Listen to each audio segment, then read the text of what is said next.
June 18th, 2024, a day of frustration for the Houston Astros. A manager ejection, 7 runners left on base, and ultimately, a shutout loss against the worst team in baseball. Even worse, in a city a few hundred miles east of Chicago, this was happening. The Mariners take the opening game of the road trip 8-5 over the Guardians here at Progressive Field. While the Astros lost to the worst team in the AL Central, the Seattle Mariners beat the best team, strengthening their division lead to 10 games. At this point, the Mariners' odds of making the playoffs were a near certainty, while the Astros dynasty was trending towards its demise. Well, at least they were. 3 months later, as the Mariners' playoff odds hang on by a thread, the Astros find themselves in a familiar position: championship contenders. Still, considering how poorly they began the season, the fact the Astros are in this position is extraordinary,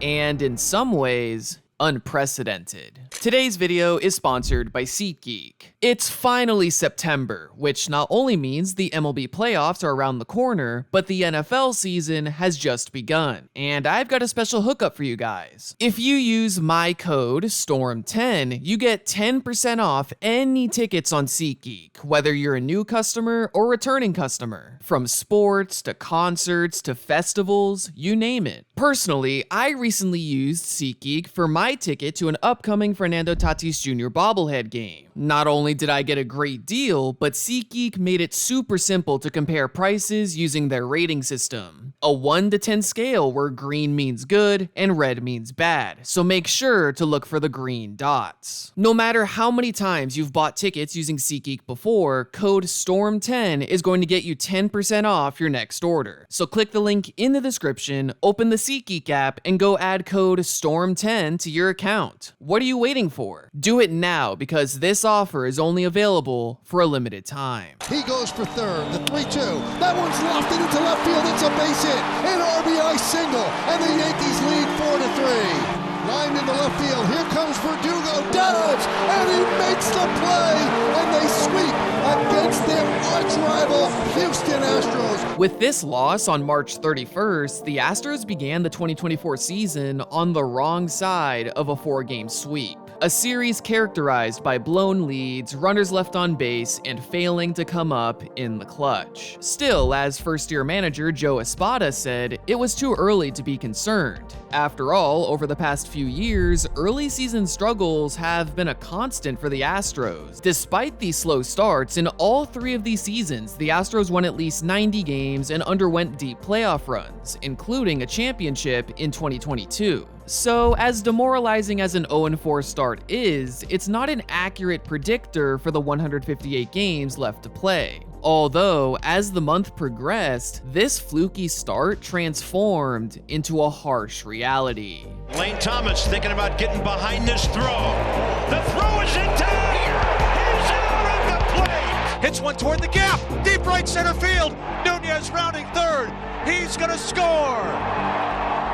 At the end of April, the Astros held the league's 4th worst record, but this in itself doesn't fully encapsulate how unlikely a future playoff berth now was. Following a sweep by the Cubs, the Astros were 7-19. As pointed out by Jason Stark of The Athletic, only one team in MLB history had begun a season with a 7-19 or worse record and still made the playoffs. The 1914 Boston Braves. Sure, that team won the World Series, but this Astros team didn't even resemble the playoff team they were predicted to become. Rather, it appeared the dynasty was coming to an end. So, what happened? One word: injuries. Heading into the season, the Astros were down 4 starters, with Justin Verlander being the only one of this bunch who has returned this year. In addition, Framber Valdez and Christian Javier both spent time on the IL in April. Of course, injuries can't be predicted,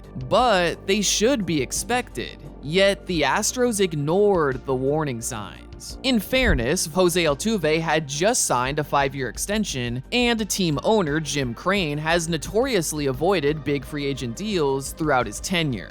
Except a month prior to the Altuve extension, the Astros made their largest free agent signing since 2006 with the acquisition of star closer Josh Hader to a 5-year, $95 million deal. But why? Well, heading into the 2024 season, the Astros were on the verge of a crossroads. An aging core, a depleted farm system, and the upcoming free agencies of Alex Bregman, Kyle Tucker, and Framber Valdez. To sustain Crane's win-now mentality and prolong the team's inevitable decline, with input from team legend Jeff Bagwell, the Astros not only acquired Hader in 2024, but also signed former MVP Jose Abreu ahead of the 2023 season.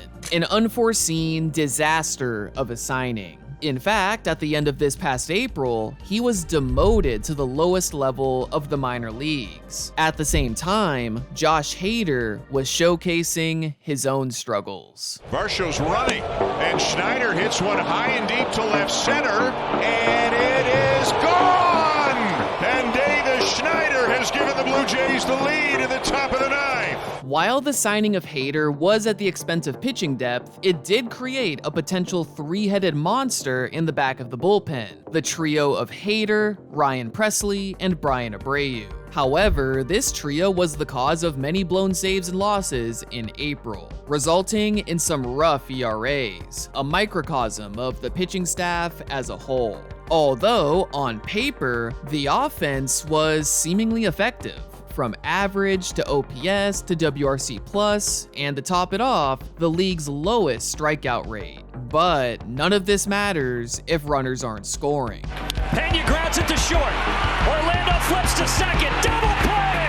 Bring out the brooms! And sure enough, the Astros were simultaneously a top-rated offense and around league average in runs scored. How does that happen?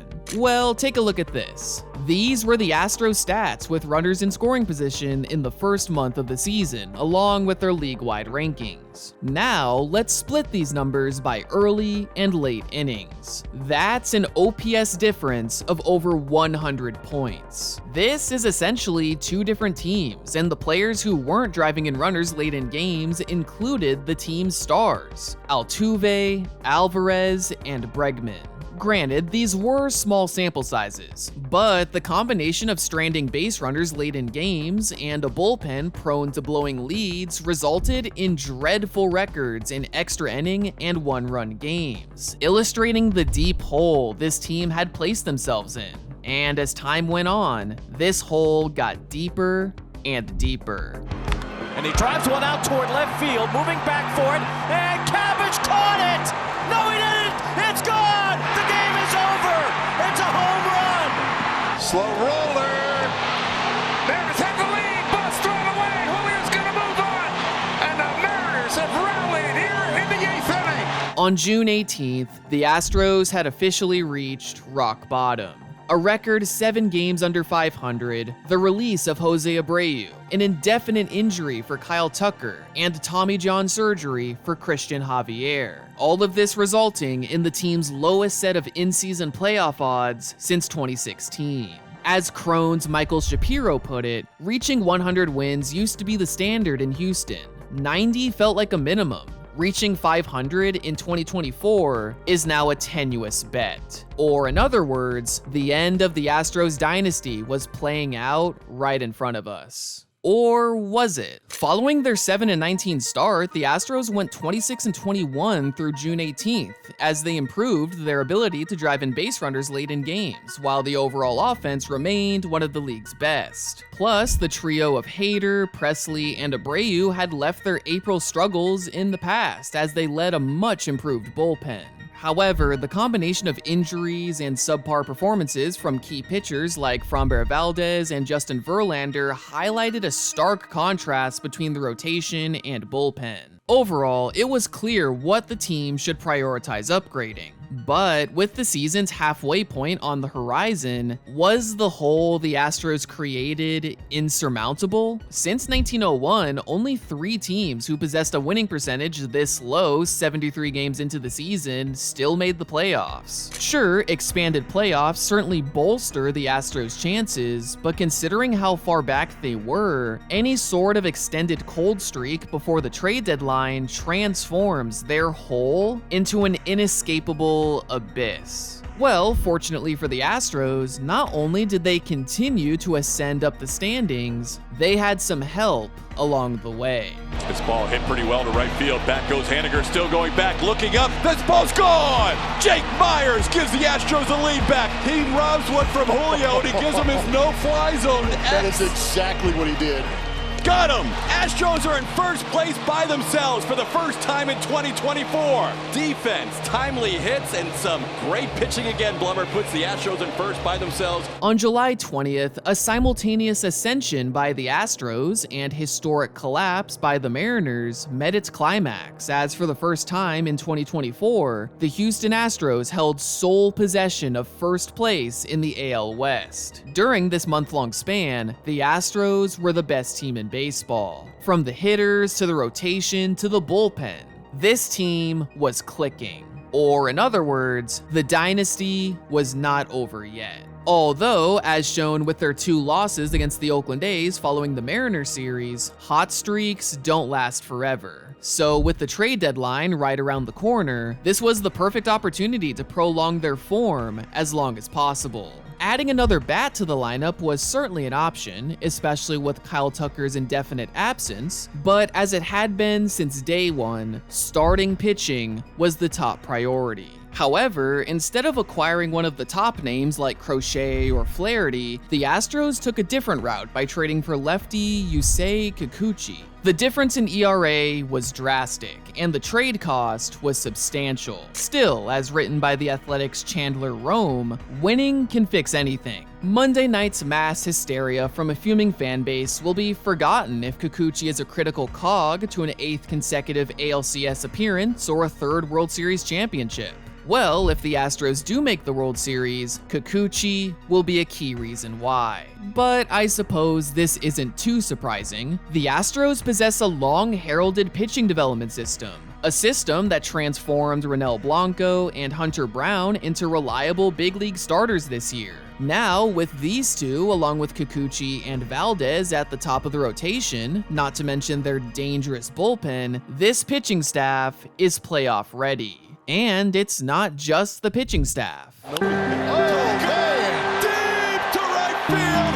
He took 4 hits and a home run. Following the return of Kyle Tucker, this lineup is back at full strength for the first time in months. The overall result is one of the league's best teams since the All-Star break. A team determined to add another fruitful chapter to their dynasty. Still, no team is perfect, as plenty of questions surround this team. What role, if any, does Justin Verlander have in the playoffs following his disastrous return from injury? Will Yordan Alvarez be 100% when the playoffs begin? Since the start of the second half, the bullpen has stranded base runners at a high rate, while also allowing a bunch of walks and home runs, resulting in a below-average FIP and an above-average ERA.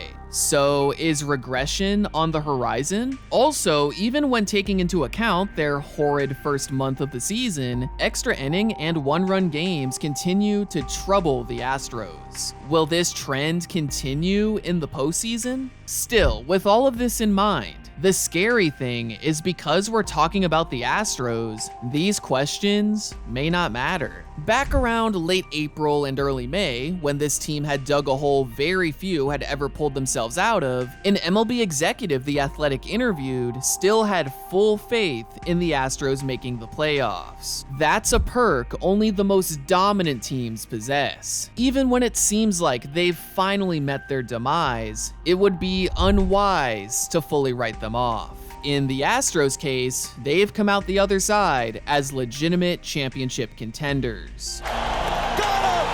For the 4th year in a row, the Astros are the AL West champions. And they clinch it against the team they had to chase down early in the season.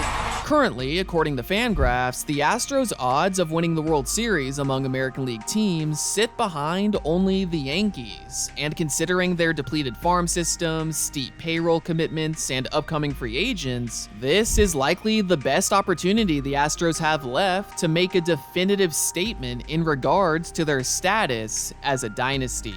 But considering these are the Astros we're talking about, this is not a guarantee. I hope you guys enjoyed the video, leave a like if you did, and subscribe for more content just like this. Thanks for watching.